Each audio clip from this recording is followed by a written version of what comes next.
con el índice de libertad económica, ¿no? Que es un tema, digo, yo lo he estudiado también bastante. Muchos de los autores que citas, a Rothbard lo leí, a von Mises lo leí, Hayek y obviamente Keynes también lo leí. Y claro, o sea, cuando los lees y pues teniendo un poco de bases ontológicas, pues son una locura. O sea, me parece increíble realmente que la gente se los tome en serio, ¿no? Pero me parece que la bastardización de muchos de sus conceptos y las transforman como en estos objetos de consumo mediáticos, o sea, ideas que se vuelven memes, ¿no?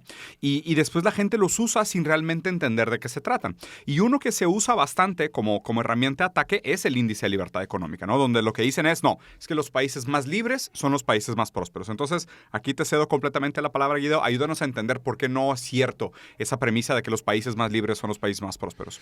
Primero hay que entender por qué toman un índice de una fundación conservadora de Estados Unidos, ¿no? Porque uno podría decir, bueno... Tan desinteresados, Heritage, ¿no? Y aparte de eso, digo, si fuese tan evidente que el retiro del Estado llevaba a mayor progreso, ni haría falta un índice. Entonces, ¿qué es lo que ocurre? Claro, como no hay evidencia de eso, bueno, vos que explorás bastante el tema China, Estados Unidos, claramente hay un Estado a la cabeza. Después podemos discutir cómo. Claro, ¿Qué hace el Estado? ¿A qué nivel pero y cómo? Nunca es un retiro. Luego en los nórdicos, que es donde mejor se vive, también hay un Estado muy presente. No, la cantidad de impuestos. Impuestos, bueno, pero hasta empresas estatales, digo, yo siempre pongo el ejemplo de Suecia, la empresa estatal de bebidas alcohólicas de alta graduación. Es una intervención fenomenal. Total. Como no hay evidencia para mostrar eso, lo que hace Heritage Foundation, que es una institución conservadora de Estados Unidos, lo que hace es, crea el índice de libertad económica. La trampa no está en el índice, porque vos o yo podemos crear un índice que nos guste, del país que nosotros queramos o cómo creemos que funciona el mundo. Y estaría bien. Claro. Y estaría bien, no está mal. Lo que choca ahí es el título, ¿no? Que es decir, el índice de libertad económica. Entonces uno que se espera encontrar ahí adentro, libertad económica. Bueno, lo que encuentra son muchas fallas, que voy a tratar de no ser muy metodológico, pero lo que quiero decir es, lo que hacen es un promedio simple entre muchos indicadores, muchísimos. Claro. Muchísimos. Sí.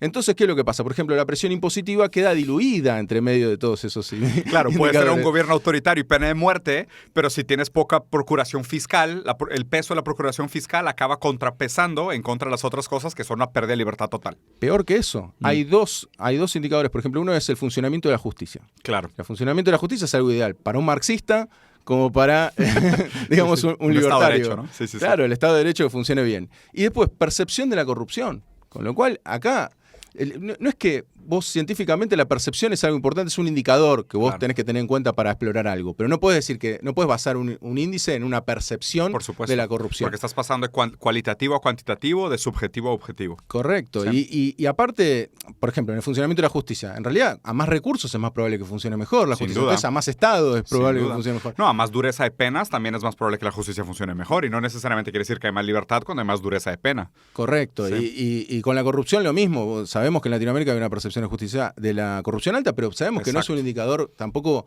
fiable en sí mismo. Por lo cual, a ver, para llevarlo a los extremos como les gusta a los libertarios, si uno tuviese que armar el índice, yo escribí justo en una revista académica sobre esto, son 9 páginas, te estoy tratando de hacer un resumen, ¿no? Perfecto. Pero quiero decir, en el índice de libertad económica, si vos me dirías, bueno, armá vos el índice de libertad económica. Bueno, yo qué te diría, bueno, a ver, los países con menor presión tributaria tendrían que estar arriba, ¿no? Los que menor, porque hay menos Estado, menos presiona con los impuestos. Exacto. Que también podríamos discutir el nombre de presión tributaria, ¿no? Exacto. Pero digo, más allá de eso, que más impuestos cobra sobre el PIB. Sobre la renta. Ajá. Entonces, ¿cuál es el país que menos presión tributaria tiene en el mundo? Guinea Ecuatorial.